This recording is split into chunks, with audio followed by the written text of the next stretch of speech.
조금 전 경향신문 제목에서 보듯 이 부메랑이 되어 민주당으로 돌아오고 있습니다. 정교 유착 공세. 그 가운데 조금 전 전재수 장관이 전격적으로 장관직 사퇴를 표명했습니다. 조금 전 전재수 장관의 입장부터 보겠습니다. 장관 사퇴 의사를 표명했습니다. 저와 관련된 불법적인 금품 수수 이야기가 있는데 다시 한번 말씀드리지만 단호하게, 명백하게, 아주 강하게 이 의혹이 전혀 사실 무근이라는 말씀을 다시 한번 분명히 드리도록 하겠습니다. 제가 당당하게 그리고 확실하게 이 사실이 얼마나 허위 사실이고 얼마나 황당한 이야기였는지를 확실하게 밝히는 데 있어서 해양수산부 장관의 직을 내려놓고 당당하게 응하는 것이 공직자로서의 처신이 아닌가 그렇게 생각을 합니다. 제가 해양수산부 장관직을 내려놓는 것이 온당하지 않을까 이렇게 생각을 합니다. 당당하게 제가 이 문제를 밝히고 명명백백하게 밝히고 이 전재수 장관의 장관직 사퇴입니다. 이재명 정부 들어서의 장관직 사퇴는 이번이 처음이죠. 장관 후보자가 낙마한 사례는 있었는데 왜냐하면 전재수 장관과 관련된 이 구체적인 추가 의혹들도 더 제기됐기 때문입니다. 통일교가 이미 지난 8월에 이른바 권성동 의원 사퇴 때 똑같이 진술했다는 거예요. 같은 사람이 같은 시기에 같은 내용을 진술했다는 겁니다. 현금 4천만 원, 까르띠에 불가리아 시계 이런 거 받아도 되나? 라고 전 장관이 얘기했다라고 통일교 관계자가 진술을 한 겁니다. 그 이유는 한일 해저 터널 청탁 때문이었다라는 내용이 추가됐습니다. 이른바 통일교의 수건 사업이었던 것과 관련한 청탁 목적으로 금품을 전달했다라는 게 통일교의 진술 내용이었습니다. 똑같이 권성동 의원에 대해서도 전재수 장관에 대해서도 통일교의 같은 사람이 동일한 시점에 동일한 기관에 진술했는데 특검은 한 사람만 구속 기소를 했고 민주당 관련 인사들의 내용은 덮었다라는 논란이 강하게 국민들 사이에서 일고 있는 상황입니다. 그 가운데 이뤄진 조금 전 이 전 장관의 사퇴 표명, 안영환 의원님께서 어떻게 보셨습니까?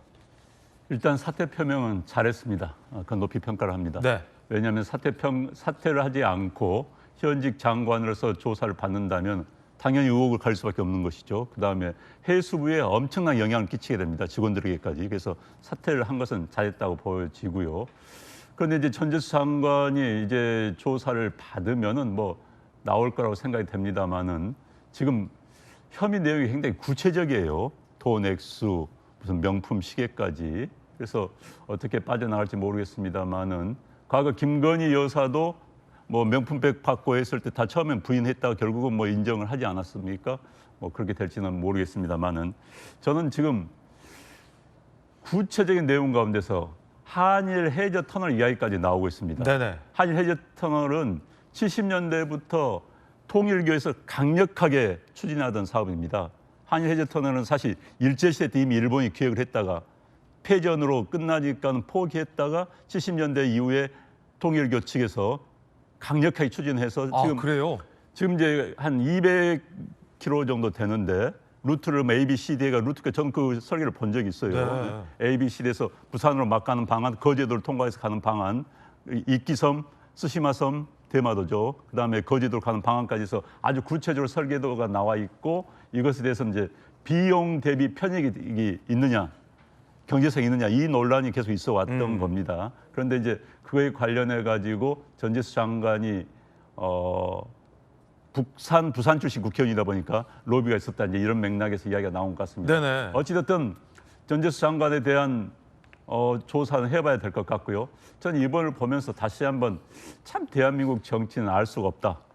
그다음에 대한민국 정치는 누가 잘해서 평가받는 그런 정치가 아니라 상대방의 실축에 의해서 상대방이 누가 더 속된 말로 이상한 볼을 차느냐에 의해서 정치가 결정되는 게 아니냐는 그런 묘한 생각이 들고요. 지금 자료 화면으로 이 통일교 관계자들이 이른바 해저터널 관련된 곳에서 그렇죠. 방문한 장면도 나와 있네요. 계속 취재를 해왔던 이야기입니다. 그렇군요. 네, 그런데 이제 우리가 이야기 나오겠습니다만은 과연 현직 민주당 관계자들이 돈을 받았느냐, 금품을 받았느냐 여부가 첫 번째고요. 네. 그다음에 또 민주당 관련자들이 민주당도 당원 통일교 신자들의 당원 가입을 했었다는 이야기가 나온 거 아닙니까? 예. 그럼에도 불구하고 왜 그 당시에 국민의힘당 당사 뭐 조사하니 압수수색하니 난리를 피웠었는데 왜 민주당은 아니었느냐? 그다음에 이 조사 결과가 지난 8월에 했는데 이제서야 왜 예. 이야기가 나왔느냐? 이 논란은 두고도 있을 수밖에 없습니다. 특검을 특검해야 된다는 이야기가 나올 수밖에 없는 상황이 된 것이죠. 특검을 특검해야 한다. 네.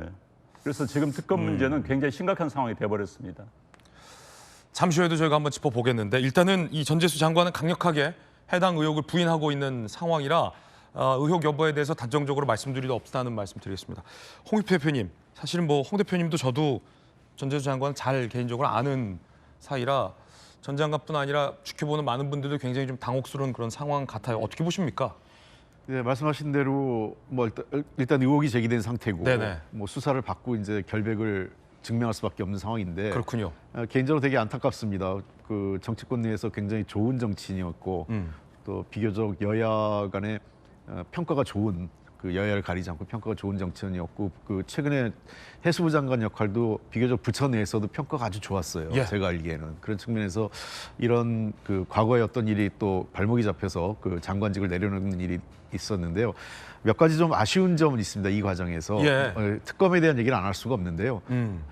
일단은 저 특검이 이게 자신들의 수사 대상이 아니라는 것은 저도 동의하겠어요. 네. 왜 그러냐면 특검은 매우 제한된 대상, 목적 그리고 기간을 갖고 하는 거기 때문에 당시 그 이 특검의 목적은 김건희 씨와 관련된 수사였고요. 그러다 보니까 사실 이게 2018년, 19년, 2020년 정도 그 사이에 이루어진 민주당과 관련된 일이 있고 그다음에 김건희 씨와는 전혀 관련이 없기 때문에 특검의 수사 대상이 아니라는 것만은 저도 동의하겠어요. 네. 그러나 이게 그 진술이 있었던 것이 8월 달이었으면 그 아마 그 사건 기록을 부여한 걸 봐서는 은폐는 어려울 것으로 봤어요. 은폐는 어렵지만 당시에 사건 이첩을 신속하게 했었더라면 국수본이라든지 공수처라든지 이쪽으로 사건 이첩을 했다면 지금 같은 논란은 없었지 않았을까 하는 아쉬움은 있어요. 그렇군요. 예, 그런 측면에서 일단은 특검이 이 부분에 대해서는 좀 더 분명하게 해명을 해야 될 것 같고 또 이제 국수본에서 수사본부가 차려졌는데요.